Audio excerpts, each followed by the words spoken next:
So hello, my name is Rob and this is Cattle Rabbit Scale Model Studios, and in this video we are going to be taking a look at the Orruk War Clans, or IRONJAWZ as I'll always be calling them, TUSBOS on MAW-GRUNTA.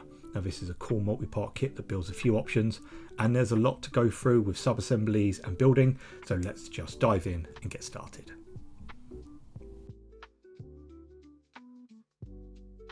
However, before we start anything, where have I been for the last 2 months? Well, those that have been following my live show probably know, and I will just update you as, although my health will always come first, I don't want to leave my community hanging. I've currently got a fractured knee. It's getting incredibly painful. It's been going on for nearly a year, and just getting comfortable is a slog to do anything. So my health came first. YouTube was shelved for a couple of months. I enjoyed Christmas, and we're taking it. We're resolving it back from here is what we're doing. So as you can see, we've got this really cool kind of artwork on the back, all the painted stuff. It looks great on the back. You can see that you can make a hacking crew, you can make a grunter gouger, and obviously you can make the TUSBOS as well. Now there is a few little bits you can do with this kit that isn't, I guess, obvious to people sometimes in the instructions. So I am going to go through that. I'm going to kind of do like an unboxing, then I'm going to build and talk about my sub-assemblies to try and kind of, answer any questions. It comes with a big 120mm oval base, lovely big slice of land, lots you can do with this, really cool. I like a big base me. You do get a rather hefty instruction booklet, I must say. It is jam-packed with quite a few builds. The instructions are really interesting, but we will go over them in a minute. But first, obviously, the sprues. Now you get 3 half sprues, or 1.5 sprues if you will. And the one thing I do like to do always is check the revision stamps. There's 9 on this one. Not the worst I've ever seen, but I think this was a little bit of a problematic kit. But it's turned out quite well in my opinion. As you can see, everything comes in halves, half the body, half the face. I do wish they wouldn't run seam lines down the middle of heads. However, it's inevitable in this situation. You've got all the big bits of bone and stuff like that. One thing is always present with Games Workshop stuff is the quality of the kit itself. Even subjectively, if you don't like the looks of this model, you can't doubt the quality. They make good stuff. It's good plastic. It's a good kit to work with.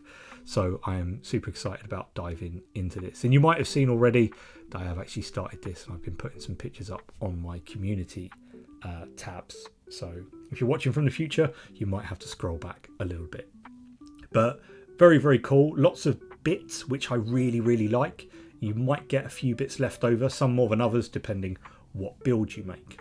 Now the instructions themselves are pretty interesting in my opinion. Maybe I'm just becoming a bit of a nerd for instructions, as I do find myself reading them quite extensively before I start building stuff. It tells you to build all the bits individually first. So you build your pig, you build your crew, and then it tells you what to do with them depending on what you do. So you could actually end up either wasting bits, because like the Ard boys, and that's what they are, Ard boys hanging off the side with the big choppers, you could potentially, you don't need to build them if you don't want to. So it's really interesting.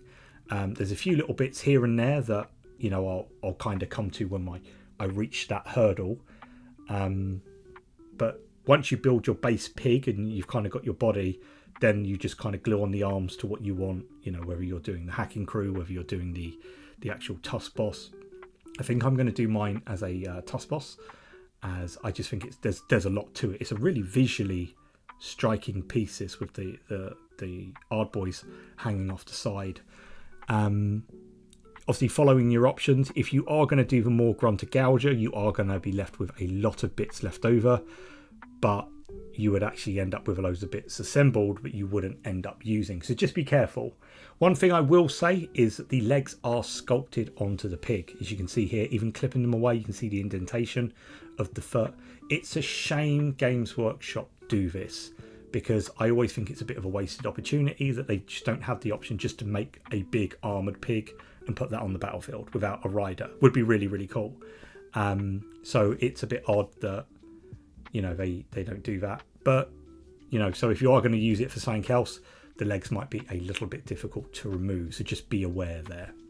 Again, getting to it, if you are going to do the MAW-GRUNTA gouger, sorry, tongue twister there for me, You're not going to use the R-boys, you're not going to use the bone sections, you're not going to use a lot of the spikes, you're not going to use any of the face plates or anything like that, even down to the actual blades on the tusk you're not going to use. As I did just point out there, seam line runs all the way down the top of the pig. I'm not going to go over the rules on these because they don't really bother me too much. I like the painting side of things, not the playing. I don't know whether this is a good unit or not, but I like the looks of it. So in a sense, this kind of makes it a little bit of an, I guess, expert kit. You're going to need to do a lot of filling, otherwise, much like Trug's a really good example. Seam lines, you're going to get a lot of seam lines. So this is how I've done my sub assemblies. Now I've made the pig. I did put his little I don't even know what these are really, like totem pole things with the chain, because I wanted to make sure that if the chain lined up, then I knew that I'd probably got the pig together in two halves snug enough. Obviously, if I had to stretch it at all, then I probably knew that there was something wrong with it. So I did opt to, glue those on first. I have left off every armor panel I could possibly. I did unclip the body because the body doesn't change of the actual rider.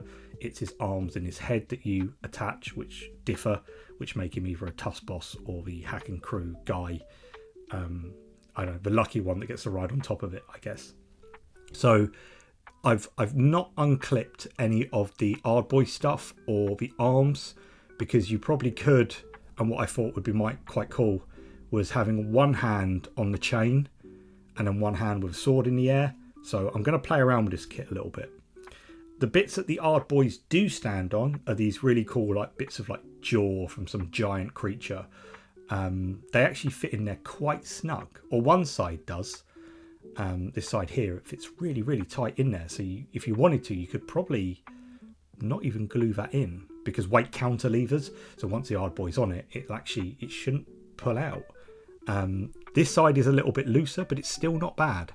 So I'll see how we go with magnetizing and stuff like that. But I have opted to keep, all like the blades separately, because I can just spray one bone color, one silver.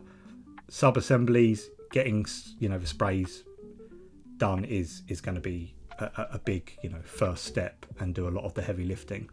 The armor panels on like the shoulders, they do tell you to glue on. You don't need to. You can actually keep them separate, which will make your life a lot easier working around it. As you can see, you don't need, and they fit on again pretty snugly once you kind of line them up. So that's something else that you actually don't have to do, although the instructions will tell you to do it.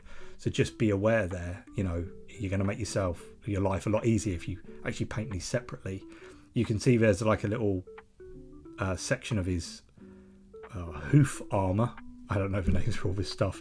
Again, I've opted to keep everything that I could off of the model, and I would suggest for the best finish, you probably do the same. Same again with the back panels as well. Then we move on to the head. Again, the head has the seam line running down. It took me ages to fill this. It was quite difficult. The other thing I did have a problem with, the tongue. Now it tells you to put the two halves together, then glue the tongue in. I would suggest you glue the tongue into one half of the head and then glue the other half to make sure it lines up.